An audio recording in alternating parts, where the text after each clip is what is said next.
Hello, everyone. Whenever you wake up, that's your morning, so it's not your afternoon. So Let's see how it goes. yeah, So how was your week? I hope it was great. I managed to make it in today as I couldn't go to you. I really, really wanted to be in your minister is there, NFF president is there, yeah. footballers are there, but so we cannot travel. But here we are. We're glad that we'll be able to watch it on TV. Yeah, that's it. So we'll talk about the Super Eagles in Uyo.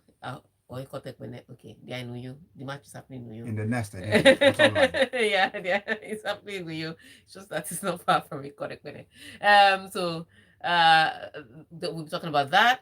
We'll also be talking about a few football matches. France playing yesterday in the Euro qualifiers, Ghana qualifying, even if I was praying for them not to qualify so that you know how we drag them. And then we'll also touch a little bit on Ballon d'Or nominations. But before then, hot gist too. That's how yesterday, as we were minding our business, we did not do anything to anybody. That's how Cristiano Ronaldo came and said, the rivalry is over. Who told you?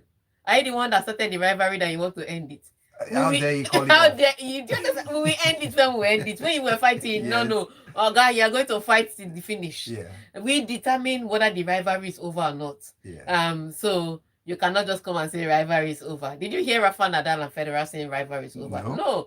They just became friends. Everybody packed their load and went to their house. If you become friends, we pack our load and go to our house. But as long as you are not friends, the rivalry is on. So Cristiano Ronaldo, you cannot tell us what to do.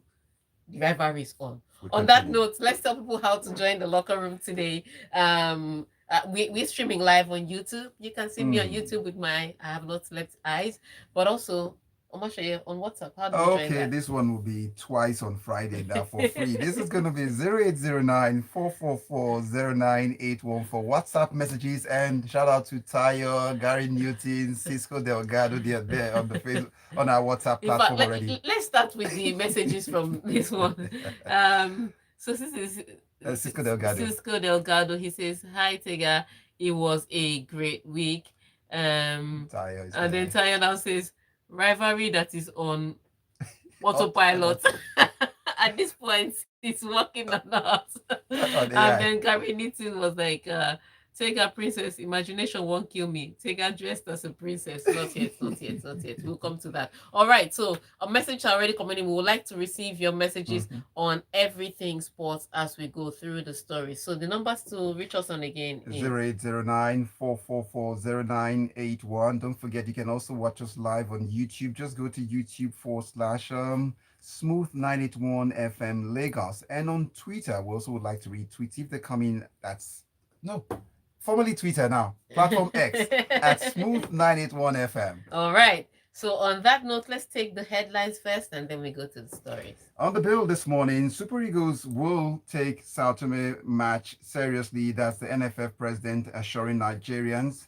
As Coco Golf beats Carolina Mukova after protest, then Britain wants boxing world to laugh at him if he loses the the mixed martial arts star, to mixed martial arts star, as transfer deadline closes with Mohamed Salah staying at Liverpool. Then comes France have Euro 2024 berth in sight after outclassing Ireland. Then also we've got this one to serve you. Spain coach has blind confidence in Basatin Yamal. Then also there would be in the bill, Germany must beat Japan, France to create Euro 2024 buzz at home. That's Aves speaking. Then finally, Mercy, Alan, and Bonmati lead Ballon d'Or nominees. All right. So we start from the Nigerian story. We are all going to you. Or at least to you in Nigeria today. So, the president of the Nigerian Football Federation, NFF, Ibrahim Gusso, has assured Nigerians that Super Eagles will take the match against Sao Tome and Principe seriously in spite of already securing the 2024 AFCON qualification. All right. So on that note, like I said, everybody's you, so there's a lot of paparazzi. The players were no longer the star of the show. When new minister comes into town, NFF president is there, everybody just forming busy all over the place. But yeah, that's what's happening at Uyo. But he's right. You could tell even from the way the players there to arrive. Um, Camp opened on Wednesday. Tuesday, people were already in the country, getting ready to head to Uyo, and then players came in their numbers, and players came, started training for the match. And here's what's interesting. Yes, we've qualified. So normally it would be okay to think that some people that think that their shirts, Secured. is secured. They're just like, I'm having a niggling injury, or there's a muscle something. Everybody showed up. Everybody turned up. Everybody turned out. And they were so excited about you. If you ask me honestly, I don't think we should be playing any matches in Abuja as much as it is the capital city. I think you want to play matches, you go to Uyo, you go to Port Harcourt, um, you do Lagos, and then you do the North, Kaduna, to be precise. But outside those places, Why would you strike off Abuja from the bill? because Abuja people do not come out. Look, number one, Abuja people do not come out. Number two, the Abuja stadium is horrible. Logistically, not necessarily on the pitch. The pitch can be sorted out, but logistically, that Abuja stadium is just a monstrosity. And then because it's Abuja, first of all, you know that it's Abuja Federal Capital City, so there's protocol in their lifestyle. You now get to the stadium, the protocol is now extra. People bought, I remember the last match, people bought tickets and they turned away. They're like, I'm not trekking this trek. Because you get to one gate and they tell you that, oh, you need to enter through the next gate. And then you walk to that gate and people now tell you to go to. And this are not, like I said, it's a large area. So it's not like you're just walking down. You might as well be running the marathon just to get into the stadium to Yes, watch I the get match. it. So yeah, the logistics is crazy. But Uyo is perfect. Everything is working well, including the Ekbang. I need to go to that Uyo for Frankoko. for Ekbang. That Ekbang, when you eat it and then you now solve the periwinkle. The food is good, the air is good, the Yeah. weather is good, and then the players said the pitch is in great condition. So sometimes they say it's CAF approved, but the players will come and say we didn't really feel it, but this time the players were complimenting the state of the pitch. So why are we moving from Uyo if Uyo is working? So Tega, for the first time in a long while, I just get a feeling that this is a time where we didn't have to take out calculators to count points of how if this happened, this would not happen. Well, it's not the first time, but Okay. but it's one of the few times where we are breathing easy. I think everybody has come to terms with the state of the Super Eagles. And then they played Sao Tome and Principe. And when the boys came in yesterday, fresh, don't get me wrong, but they look like who we will beat. Yeah, And so, brides are in town. that's which is why the minister was saying we're not. I'm sorry, the NFF president was saying we're not going to take it for granted, because ideally on paper you can beat those boys. And against Sao Tome and Principe, please, we're going to be counting goals. So I think at the end of the day, it should be a feel good weekend for Super Eagles fans. I think what Pesero should use this match to do is to try out new players. Yes. Victor Osimhen doesn't need to play for 90 minutes. Okay. We've already qualified. So put him in, but let's see the new guys, how they fit into the team, the Giftobans, the Bonifaces. Let's see how they work well with the others. I think this is a match you should try it, but again, I'm taking from Abraka. Pesero is the one that decides how he's going to run his team. Yeah. So let's drift away now to the U.S. Open, where Coco Gauff beats Karolina Muchova after protest, as American teenager Coco Gauff reached her first U.S. Open singles final after beating Karolina Muchova in a semifinal disrupted by protesters. All right. So, climate change protesters came in after the first set and the first game in the second set, because I do remember that Coco Gauff had held her serve in the second set, and then these guys came in. Now, and when they first came in, and security came to take them out, the commissioner came to say, oh, this will take only 10 to 15 minutes. We are really talking to them, we're negotiating with them. And I was looking at them like, that's not what's happening. The thing ended up taking about 30 to maybe 40 minutes. And that was because one of the protesters glued his feet to the ground. Yeah. So he knew they were going to carry them out. So there were three of them that came in. They carried out the other two. The third one, the one that allowed them to take too long to sort it out, he glued his feet to the ground. So NYPD had to come in, medical had to come in, because you don't want to just pull him. What if you peel his skin? Then that's another lawsuit. Yes. You can't cut off his leg. That's another lawsuit. So the drama was a lot. I was like, this guy was really serious. Came with glue, and then so that it was hard for them to remove him. But they eventually got him out, and then the match continued. But on court, like I said, self-awareness is one of those great things, and it's just in everything that Coco Golf is doing. It's like she finally has come into her own. She understands herself, she's confident in what she can do, and it shows in every facet of her game. So she stepped up against Karolina Mukova, who has had some unfortunate time with injuries in her career, but has had so far a brilliant summer. And she's all the way into the semifinals. She's been to the semifinals in 3 of the major of the Grand Slams this year. So good on the Grand Slams, but she still has those injury problems here and there. And yesterday she was carrying one on her arm.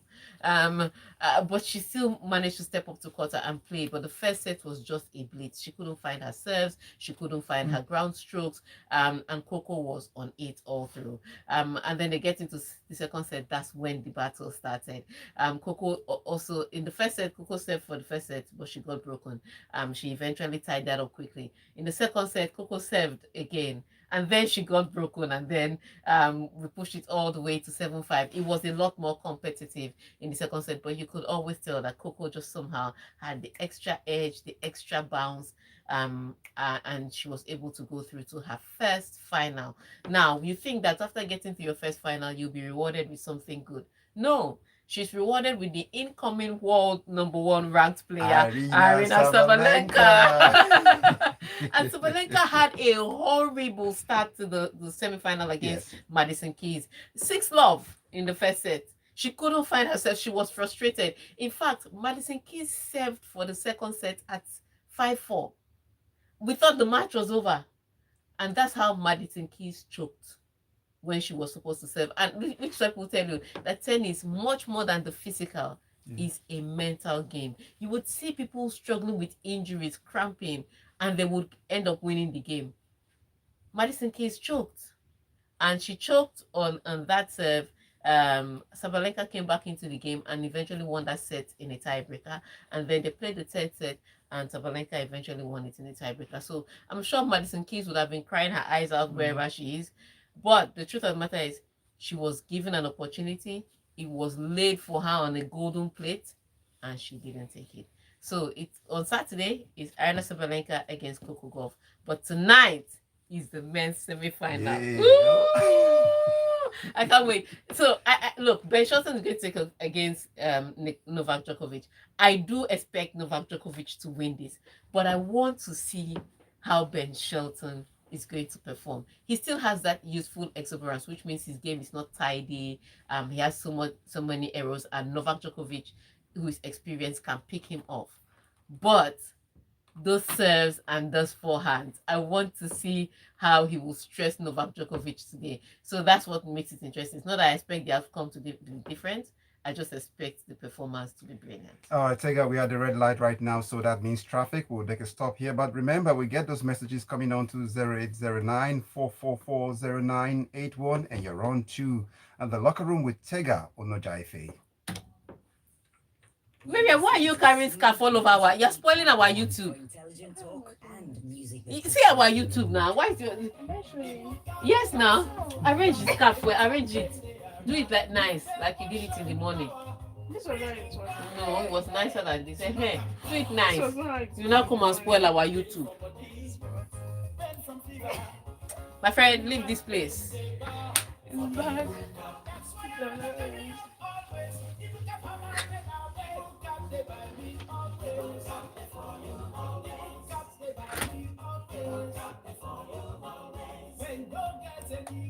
YouTube people, where are your messages now? YouTube, today is the day to speak Ibibio. We are in New York.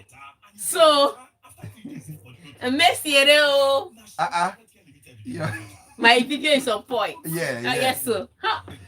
You have been doing a whole lot on that. Yes, but sir. no, I thought you would be going, because you sound like you were going to make it. When I look at the price to fly to Ojo, and then I check out the hotel in Ojo, Well, I decided that hotels will not be really that. I don't think. I should No, go I and think it's the flight, but I should go and sleep in a small hotel. Hotel is hotel. Good, a good hotel, a good hotel is 45,000.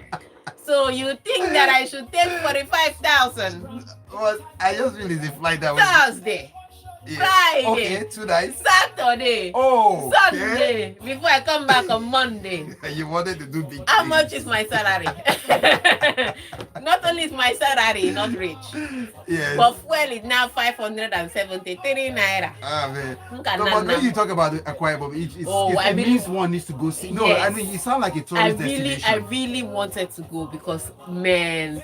So like I said, it's the air, the food. Yeah, If you've ever I'm gone amazed. to, yeah, I'm if amazed you, that if you, you, you give it a really good yeah, rating, if you've honestly. ever gone to Akwa Ibom No, I State, have not. Well, you talking you about should, it right you should now. go Akwa Ibom and Calabar, but I mean, Okay. I have a bias towards Akwa Ibom, so not just Akwa Ibom, especially Uyo and Eket. So if you go to Uyo and Eket, Okay, so we're back. go back. It is still the locker room with Tega Onojiafe here. It's a Friday and it is the 8th day of September. Getting it, all the messages already dropping on our WhatsApp platform. That's on 0809 4440981. YouTube, we're still waiting for those messages to come in. /smooth981 FM Lagos. You find us there. Get the messages coming. All right, so let's read one message. And this one is from... this one says... Jerry. Jerry. It says, good morning, guys in studio. I'm Jerry from Ikorodu. Cristiano Ronaldo should stop that play. Who told you the rivalry is over? When in price market, when him no go fit by. He must win World Cup or else we no go let him rest. He thinks him and Messi na mate. Exactly. He thinks that Messi are mate. Cruz said... If you missed Tega's personal finance talks in the smooth locker room, there you are on a long thing. All right, yes, we're calculating costs for me to go to you. So I will open a GoFundMe page, but we'll see about that. But first of all, let's go to the stories. Mixed martial arts. Yeah. Now, Britain wants boxing world to laugh at him if he loses to MMA star. Tyson Fury says the boxing world should laugh at him if he's beaten by Francis Ngannou in their fight in Saudi Arabia, slated for the 28th of October. All right. So they had a small press show conference, and of course yesterday both fighters turned up. So Ngannou is a former MMM. Let's just say MMM. Probably something happened MMA. Back in the day. I hope you were not one of those persons who. No, I don't have money to tell Okay, you. good. MMA. One of the so he's the former MMA fighter, so mixed martial arts fighter, and he's going to fight Tyson Fury, who is the world heavyweight boxing champion now. There's no belts on the line, but there's a lot of money to be made, and Saudi Arabia is hosting this fight. So and they're going to fight it with boxing rules. So So ideally, as a boxer, mixed martial arts fighter shouldn't beat you on boxing rules. Yeah. No matter how much you know how to fight, technically you should have the advantage. And that's what he's saying. But what makes it even more difficult for Ngannou is that it's Tyson Fury. It's not. I mean, he's the best. You can argue from now to tomorrow, but he's the best heavyweight boxer until he fights Usyk, and Usyk is defeating, which I'm not sure can happen. And so that makes it even extra that, if you lose to Ngannou, we're going to laugh at you. But I don't think he's going to lose him. I think this is just the PR to build up the fight. I think on any day, if you woke Tyson Fury up without training and told him to fight Ngannou in a ring, according to boxing rule, he will beat him. He will beat him. And so yesterday he showed up and he was showing Tyson Fury, he was showing Ngannou his body, because he's big and there's fat everywhere. And I was just like, yeah, even with that, you've been beating people senseless. You don't need six-pack to knock somebody out. you just need a good right hook and the person is going to sleep. So it's an interesting one to see how it will show. It's not there to sell mixed martial arts. It's not there to sell boxing. It's just an exhibition match that somebody's paying for. And the Saudi comes into the mix once again. Everything they would throw in money and just... Yourself, throw in your heart. Sell them something. Okay. Noted. Point taken. Jab got in already.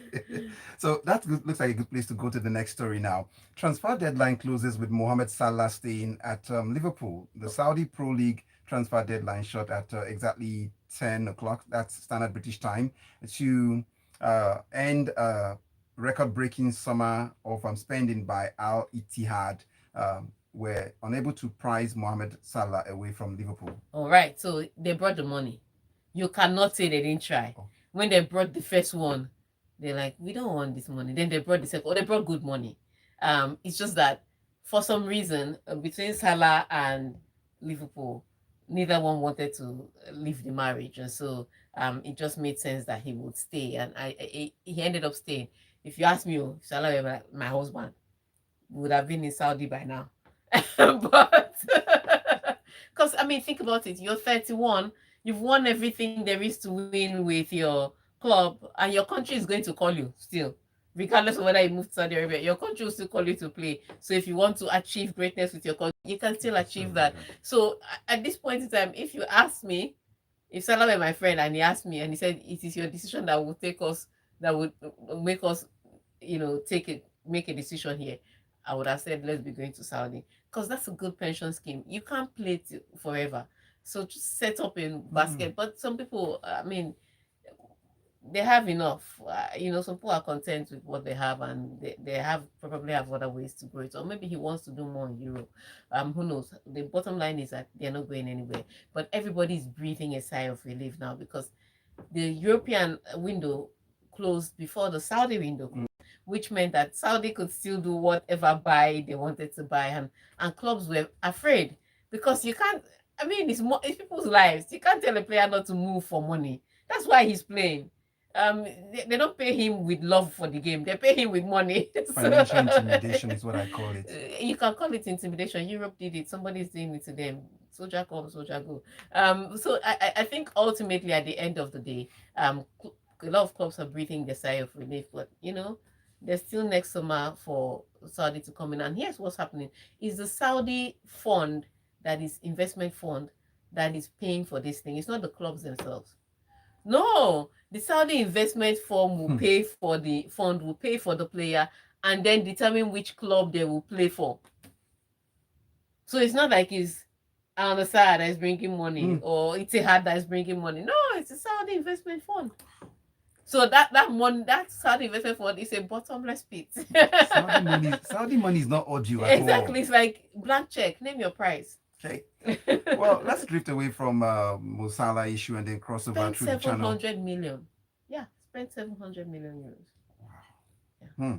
All right, so let's get into the next story, Tega. France have Euro 2024 berth in sight after outclassing Ireland, as Chalmey's superb strike at France set France up for a comfortable 2-0 win over Ireland in the 2024 qualifier on Thursday. Yeah. As the Le Bleu took a big step towards securing a spot at next year's finals in Germany. All right, so the Euro qualifiers are going on just like the AFCON qualifiers are also going on.